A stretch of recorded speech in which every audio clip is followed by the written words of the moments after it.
que sigue teniendo a la directora del Fondo Monetario Internacional como invitada estrella de este gobierno, casi como si fuese una jefa de Estado, ¿no? Que está visitando la Argentina casi con el mameluco de YPF, como si ya fuese la dueña de YPF y de este país. Sin embargo, esa señal política, esa señal económica de que estaba Cristalina acá bancando justamente esta gestión, parece no alcanzar para contener al riesgo país, que volvió a subir y está arriba de los 450 puntos. Y uno podría decir, ¿cómo puede ser? ¿No alcanza con la señal política? ¿No alcanza con el apoyo de la directora del Fondo Monetario Internacional? Y bueno, hay que entender en qué economía estamos, ¿no? Milei habla de riesgo Lula, pero Lula no enfrenta nuestras dificultades económicas. Esta placa que vamos a ver a continuación de Profit Consultora es muestra muy bien, mejor dicho, la realidad que estamos viviendo en la Argentina, donde cae el EMAE, o sea, cae la actividad económica, cae sin tener en cuenta qué sectores son los que compensan a otros, ¿no? Porque la industria, la construcción, el comercio viene cayendo sistemáticamente desde que asumió Javier Milei. Pero incluso con el agro en positivo, incluso con la minería, con la energía en positivo, bueno, ese promedio también dio negativo y cayó más de 5 puntos porcentuales en los últimos 12 meses. También tenemos una pérdida acumulada de empleo asalariado privado, de trabajadores registrados privados. Estamos hablando de que en el último año se perdieron 127.000 puestos de trabajo. Asalariado registrado, un consenso de que era lo que había que fomentar, no solo porque son los trabajadores que más aportan al ANSES, sino porque son los trabajadores que efectivamente tienen en regla y cumplen sus derechos laborales, como una obra social, una jubilación, indemnización, aguinaldo y cosas que mientras las digo parece que estoy hablando de otra realidad de nuestro mercado laboral. No solo se perdieron puestos de trabajo, sino que también cayó el salario. Cayó el salario del sector privado, como vemos ahí, una caída del 2,9% interanual. Cayó el salario real del sector público, que fue uno de los más golpeados durante esta gestión libertaria, cayó un 4,3% solo en el último año, pero viene enfrentando esa motosierra en su poder adquisitivo desde el principio de la gestión de Javier Milei. Y cayó también el salario real del sector público nacional, un 7,3%. Cayó el ICC, que es el índice de confianza del consumidor de la Universidad Torcuato Di Tella, que cayó un 12,3% interanual. Ayer nos enteramos que también cayó el índice de confianza en el gobierno de la Universidad Di Tella, que cayó más de 6% intermensualmente.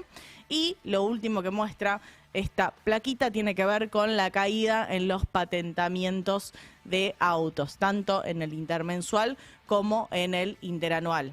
Entonces, está claro, ¿no? Porque sube el riesgo país, porque tenemos una economía que no arranca, una economía interna que no arranca y una economía que mira al exterior y no logra compensar las caídas que vemos en esta economía interna.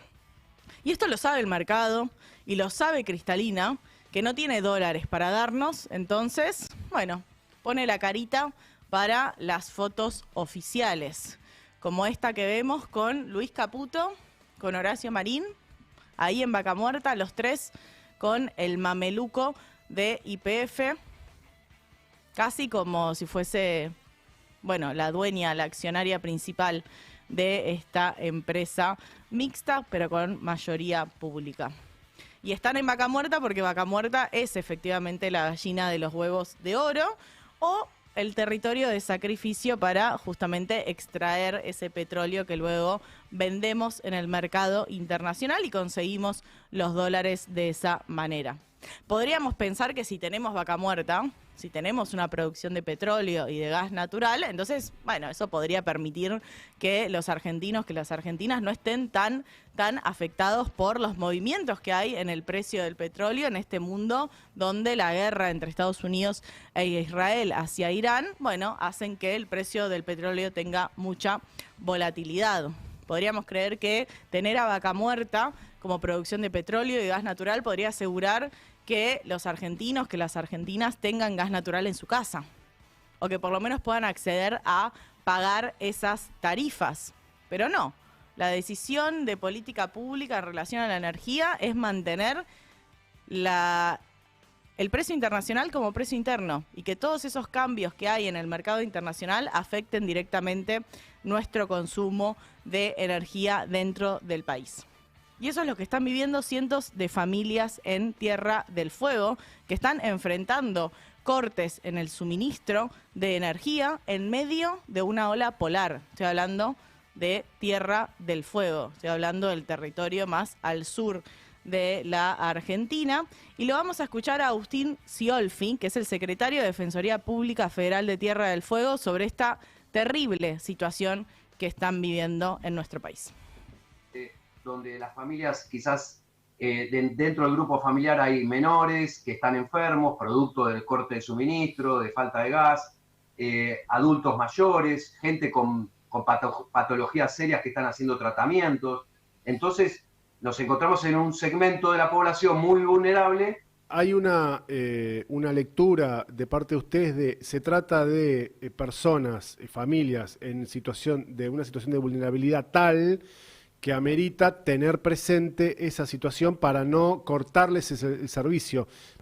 Exacto, no cortarles el servicio. Esto encuentra un anclaje en la Constitución Nacional, en los tratados internacionales, en precedentes de la Corte Suprema, digamos, que hablan de la asequibilidad del servicio y que el servicio está considerado como algo necesario que tiende a preservar la salud de las personas, digamos. Bueno, esto que conseguimos a través de este medio fueguino no aparece en las tapas de los diarios, no aparece casi que en ningún medio, ¿no? Pareciera que sucede en otro país y no en la Argentina, pero lo que pasa en la Argentina es que perdimos a Telam, por ende perdimos la cobertura sobre lo que pasa en nuestro largo y ancho país. Entonces, esto es lo que está pasando en la Argentina y habría que preguntarse, ¿esto le importa al FMI? Digo, Cristalina cuando está llegando a Río Negro, llegando a ver a Vaca Muerta, la vemos ahí, caminando en la pista, llegando a nuestra gallina con los huevos de oro. ¿Está pensando en esto? Y yo les puedo asegurar que no. Les puedo asegurar que no está pensando en si los argentinos y las argentinas tienen acceso a energía o si personas que están en un tratamiento tienen un mejor o más garantizado ese derecho a la energía, sino que ella vino a ver si esa producción va a generar los dólares suficientes para que Argentina repague su deuda, que es lo único que le interesa a ella y al Fondo Monetario Internacional. Y mientras tanto, nosotras, bueno, pudiendo usar cada vez menos los recursos de nuestra tierra. Vamos a ver en pantalla la placa que muestra la evolución en la compra de combustible. Hace 5 meses que cae la venta de combustible en nuestro país. Es el peor desempeño de venta de combustible en los últimos 5 años. Y en esa situación estamos, ¿no? Obviamente que cada vez menos personas pueden pagar ese aumento de los combustibles, como cada vez menos personas pueden pagar sus tarifas y como cada vez menos personas pueden pagar el uso del transporte público. Entonces es toda esta actividad económica que se frena por el aumento del precio del combustible y lo vemos ahí en pantalla. Pero obviamente no es solo la nafta lo que se deja de consumir, sino que es mucho más que la nafta y tiene que ver con esta crisis de ingresos, ¿no? Esta baja de nuestro poder adquisitivo. Y no te lo explico yo, sino que te lo explica Javier, el nuevo vocero presidencial. Entonces, cuando uno inicia un mandato con una devaluación del 118%, como le tocó a este gobierno el primer día, los salarios reales caen, con lo cual caemos en un pozo en el primer trimestre de 2024. De ahí para adelante todo mejora. La producción, la exportación, los salarios reales, las ventas minoristas, ni hablar, por supuesto, los motores más importantes de agroindustria, energía, minería, etcétera, ¿no? Ahora, ¿cuál es la trampa? Si uno compara los salarios reales hoy con respecto a noviembre de 2023, con respecto a 2017, que fue el año de mayor actividad y salarios reales del gobierno de Mauricio Macri, o si uno compara con algún momento en el que La Argentina, con estímulos artificiales, logró altos niveles de actividad y de ingresos, entonces hoy estamos un poquito abajo y ese es el cuestionamiento. Pero se olvidan que estábamos en un pozo del cual salimos. O sea, el vocero te está diciendo que efectivamente si vos comparás tu salario actual con noviembre de 2023, obviamente estás más abajo. Y te explica el por qué. Porque este gobierno ni bien asumió, duplicó el precio del dólar, ese 118% que el ministro llama devaluación, y Milei se podría enojar bastante por ese error técnico, pero esa duplicación en el precio del dólar efectivamente licuó completamente tus salarios y nunca llegaste al nivel previo. Pero es como una reedición del te hicieron creer que podías comprar un aire acondicionado, te hicieron creer que te podías ir de vacaciones. Bueno, en este caso, Javier lo reedita y te dice, te hicieron creer que podías vivir de tu salario. Y la realidad es que no. Pero no es solo él. Luis Majul, incluso lo lleva un poquito más allá. Y dice que la culpa del endeudamiento, de los niveles de morosidad que estamos viviendo, son por los gustitos que nos damos los argentinos. Publican el mismo mensaje, ¿eh? Ansiedad no la manejo, deuda y trato de manejarla también. Muy interesante los casos, ¿eh? ¿Viste el caso? Bueno, se te rompió el auto. 3 palenques, usar la tarjeta, te rompe toda la tarjeta. Dato número 1, no usemos la tarjeta para endeudarnos, ¿eh? Lo dijo más de una vez Mariana Yalo y todos los expertos en finanzas. Dato número 2. No te endeudes si tu patrimonio o tus recursos no te dan para pagar esa deuda, ¿eh? Dato número 3. Si te querés darte un gustito y no podés darte un gustito, evita el gustito. Es la mejor manera de no endeudarse. Títulos. Te juro que, o sea, me río para no llorar porque no puedo creer el nivel de cinismo en querer individualizar la culpa de un fenómeno que está atravesando a todo nuestro país. Y que si una persona usa la tarjeta de crédito para el pago de la compra del supermercado, no lo hace porque le falta educación financiera, lo hace porque no tiene de otra forma de pagar. Y después cuando llega el resumen de la tarjeta, no lo puede pagar. Así es como la gente se endeudó. No es porque se tomó un gustito de salir a comer o demás. El gustito tiene que ver con las necesidades básicas, más básicas de la población argentina. Y si fuesen gustitos, si fuesen justamente cuestiones aisladas, no tendríamos el siguiente mapa en nuestro país que muestra cómo evolucionó la morosidad en absolutamente todas las provincias de la Argentina. Hasta en Neuquén, que tiene Vaca Muerta y la gallina de los huevos de oro, empeoró muchísimo la situación de irregularidad en el crédito de las familias. Entonces no podemos estar hablando de gustitos, no podemos estar hablando de que esto se da por una falta de educación financiera. Yo soy la primera en pedir inclusión financiera, pero esto tiene que ver con una crisis de ingresos. Vos podés explicar cómo manejar mejor tus finanzas, pero si no llegas a fin de mes, no llegas a fin de mes. Y te vas a pagar con lo que puedas hacerlo, ¿hasta dónde? Hasta que te den crédito. Y después vas a quedar justamente en esta situación en la que quedó casi 7 millones de personas en nuestro país, en ese mapa donde vemos empeoró en absolutamente todas las provincias, con una afectación más grande en el norte argentino. Pero tenemos que estar hablando de eso, de la crisis de ingresos. Lo dijo Javier hace un ratito, ¿no? El problema es que los salarios efectivamente nunca alcanzaron los niveles previos a Milei. O sea, Milei se comió una parte de nuestros salarios.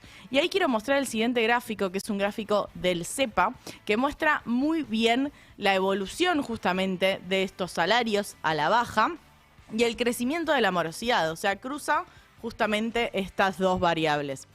La línea verde es la evolución del salario real según el IPC, ¿no? Según el IPC que mide con la canasta de 2004-2005.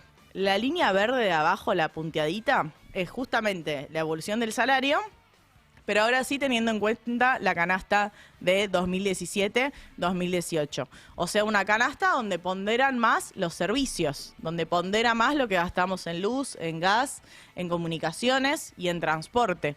que sabemos que son los que más aumentaron en estos 2 años y medio de Javier Milei, y por eso es que esa línea puntuada está tan por debajo de la línea verde. Es lo que se roba esa medición vieja de la inflación. Y vemos que ese salario real, que no solo nunca se recuperó desde noviembre de 2023, sino que perdió casi 20 puntos porcentuales desde noviembre de 2023, bueno, va acompañada de esa morosidad. La línea azul es la morosidad con los bancos y la línea naranja es la morosidad con las billeteras virtuales. En el caso de los bancos estamos hablando del 12,3% de morosidad y en el caso de las billeteras virtuales estamos hablando de casi un 30%. O sea, casi 1 de cada 3 créditos que se sacaron en billeteras electrónicas no se están pudiendo pagar. Y obviamente que tiene que ver con los bajos requisitos que hay para acceder a esos créditos, también lo fácil que es, haces 2 veces movimientos con el dedo y lo sacaste.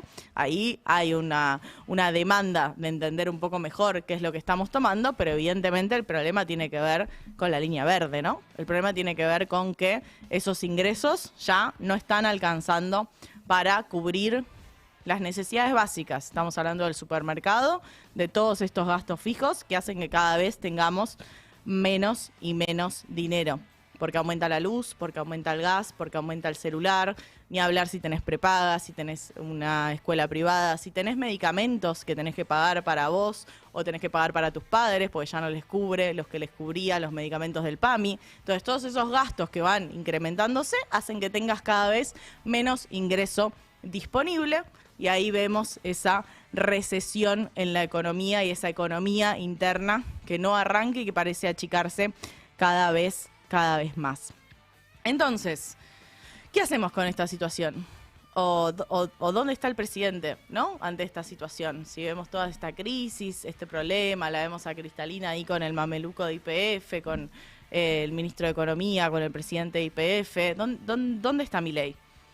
Y bueno, Milei está haciendo un tour casi como canciller del trumpismo. Y lo tenemos justamente a Milei con Keiko Fujimori, la nueva presidenta de Perú, después de un largo conteo en unas elecciones muy reñidas en Perú. Perú, un país atravesado por la inestabilidad política, donde los presidentes o terminan presos o sin vida. Digo, no hay muchos caminos para expresidentes del Perú, pero donde efectivamente Milei fue a dar su apoyo en la Asunción. Y no es menor este apoyo, ¿no? Porque en un país donde hay tanta incertidumbre política, bueno, está mostrando un apoyo que es el apoyo del escudo de las Américas. Es el apoyo del trumpismo en América del Sur y Milei como canciller, como representante de ese apoyo en una Sudamérica donde solo quedan Brasil y Uruguay como países gobernados por un progresismo centroizquierda. Entonces, todo esto nos da un panorama bastante claro, bastante evidente, de que esta segunda mitad del año no va a ser tranquila, ahora que ya se terminó el Mundial, ahora que parecen empezar esta campaña electoral bastante ansiosa, ¿no? Porque faltan más de un año para las elecciones, pero también en esta segunda mitad del año vamos a tener las elecciones de Brasil, vamos a tener las elecciones legislativas de Estados Unidos y también tenemos que sumarle que en la Argentina los segundos semestres nunca son tranquilos, porque los segundos semestres siempre tienen más volatilidad que la primera mitad del año. Y ahora también tenemos muy en claro cuál es el plan económico del gobierno, que es mantener el dólar a 1.500 a como dé lugar y sostener esta recesión continua en la Argentina, esta estabilidad de los cementerios de cara a las elecciones del año que viene. Y ahí empiezan todas las dudas en relación a si van a poder mantener este dólar a 1.500 y quién va a ser el prestamista de última instancia, ¿no? Como fue el FMI hace poco más de un año, con ese nuevo programa por 20.000 millones de dólares, y como fue Bessent, secretario del Tesoro de Estados Unidos, en la previa de las elecciones legislativas. La pregunta es, ¿va a necesitar un nuevo salvataje este año, esta segunda mitad del año? ¿Es por eso que sube el riesgo país? ¿Es por eso que el mercado no le cree a Cristalina Georgieva, no le cree a Javier Milei? Bueno, la respuesta de Javier Milei va a ser una cadena nacional el jueves, hablando de la modificación en la Carta Orgánica del Banco Central. Difícil que sirva para disipar estos miedos de futuras corridas cambiarias y mucho más difícil para convencer a indecisos de que vamos por buen camino cuando vemos y vivimos y atravesamos la agonía eterna de esta economía interna. Yo quiero enfatizar algo y se lo digo al gobierno y a la oposición. La gente no es boluda. Y el voto de los beneficiados por este modelo ya los tienen. Lo vimos el fin de semana en la rural. Y sí, efectivamente, los beneficiados por este modelo lo van a votar a Javier Milei. Te diría hasta, está bien que lo voten. El tema es que son muy pocos los beneficiados por este modelo económico. Así que fíjense cómo vamos a llegar con esta economía del cementerio.